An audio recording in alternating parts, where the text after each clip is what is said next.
A biogênese, também conhecida como a teoria da geração espontânea, ela diz o quê? Que os seres vivos, dentro de determinadas circunstâncias, poderiam se originar da matéria não viva, ou seja, de uma matéria bruta, porém precisaria de um princípio ativo ou uma força vital. E essa teoria ela persistiu durante bastantes séculos. Inclusive surgiu até uma fórmula de se fazer ratos na época, era bem famosa, onde se você juntava bastante entulho, e nesses entulhos, por alguma força desconhecida, os ratos chegariam até ali. É isso que a biogênese dizia, um pouco confuso, mas era assim. E já a biogênese é a teoria mais aceita hoje, sem dúvidas, né? Porque a gente sabe que a vida, ela só pode se originar da vida. Isso é óbvio. E obviamente essa teoria biogênese refutou a abiogênese, acabou refutando totalmente a abiogênese com a biogênese, ok? Vamos lá. O primeiro experimento foi de Francesco Redi. O que o Francesco Redi fez? A biogênese, ela dizia que você precisaria de uma força vital. Então, o que Francesco Redi fez? Ele pegou alguns potes e nesses potes ele colocou carne. E nessas carnes ele tampou esse pote, ele colocou, né, a carne dentro do pote e fechou esse pote. Com isso a gente consegue observar o que aqui, ó? A gente consegue observar o seguinte, que aonde o pote estava aberto, apareceu larvas, pequenas larvas na carne, e os que estavam fechados não apareceu, mostrando que só pode existir vida a partir de vida, onde a carne, aquelas larvinhas só foram capazes de sair com as moscas, então mostrando que só pode existir vida a partir de vida. Já nos potes que estavam fechados, o que mostrou? Mostrou o seguinte, que não existiu vida ali dentro, que simplesmente só tinha o pedaço de carne. E as moscas, elas se encontravam fora do pote.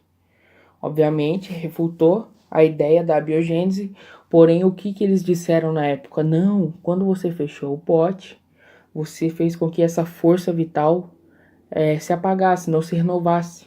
E com isso, não se originou a vida. Francesco Redi, então, aguentou isso calado.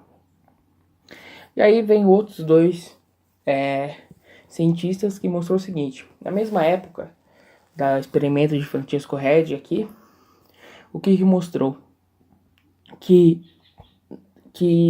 teve a criação lá do microscópio e viu que na carne que estava do pote fechado ainda existia vida, né? Porque hoje a gente sabe que tem bactéria em tudo, então existia vida lá sim.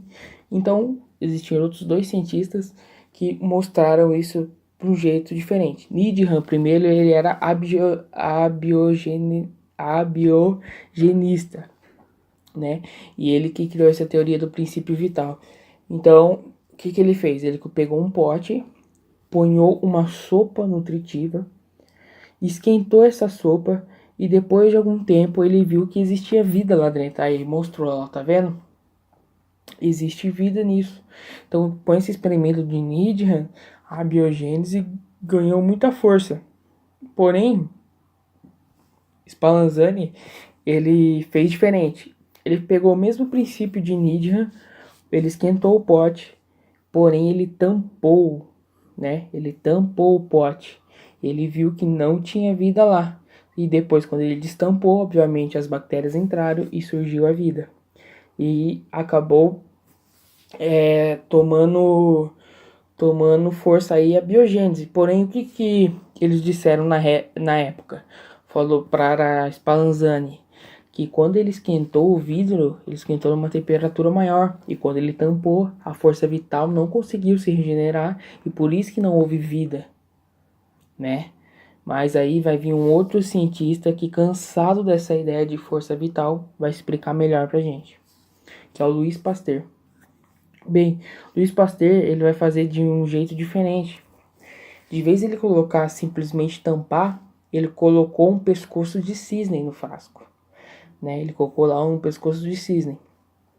Então ele fez o mesmo princípio, jogou ali um suco nutritivo, né?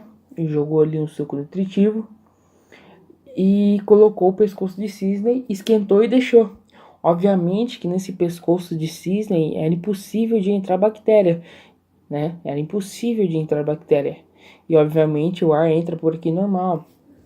É possível. E além de formar pequenas moléculas do vapor que impediam com que com essas bactérias passassem.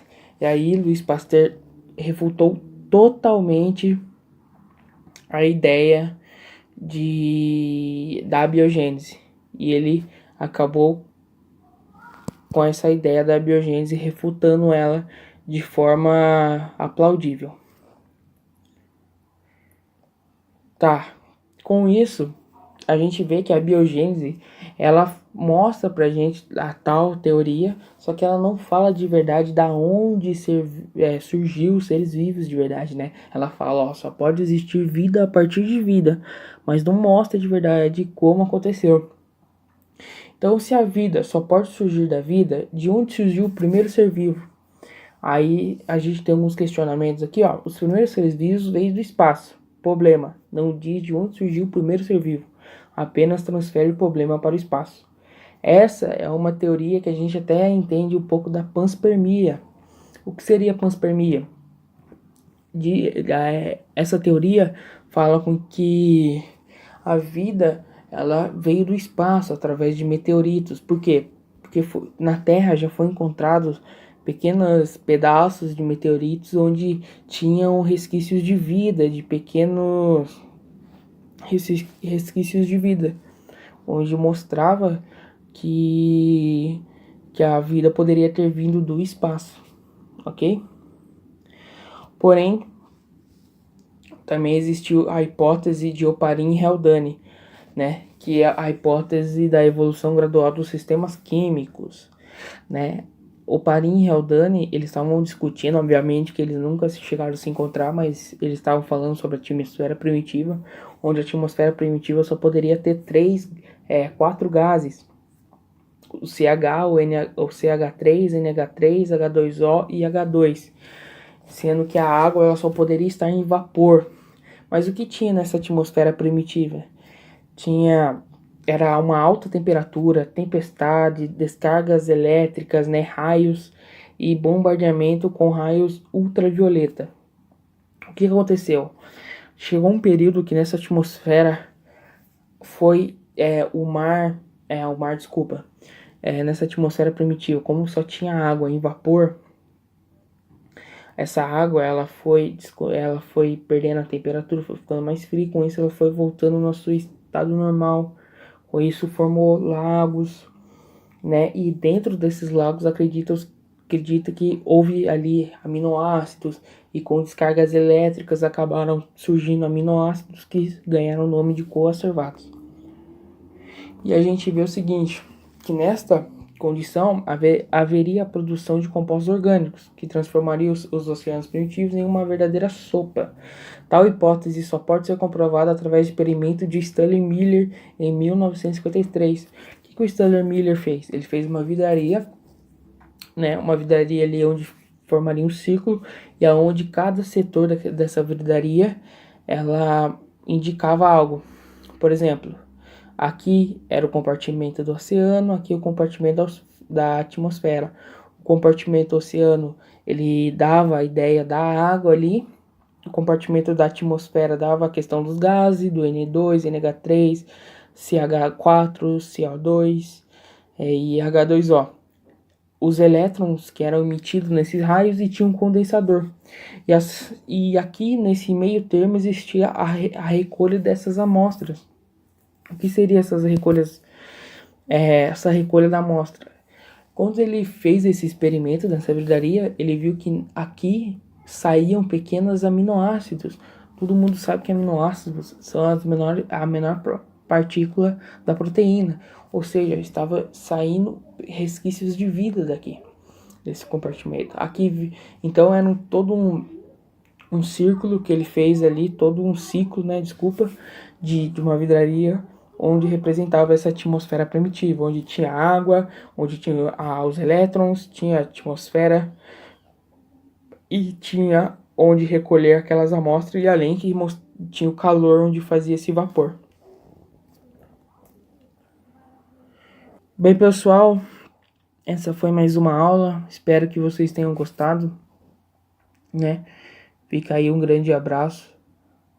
Obrigado, deixe seu like, se inscreve no canal e é nóis.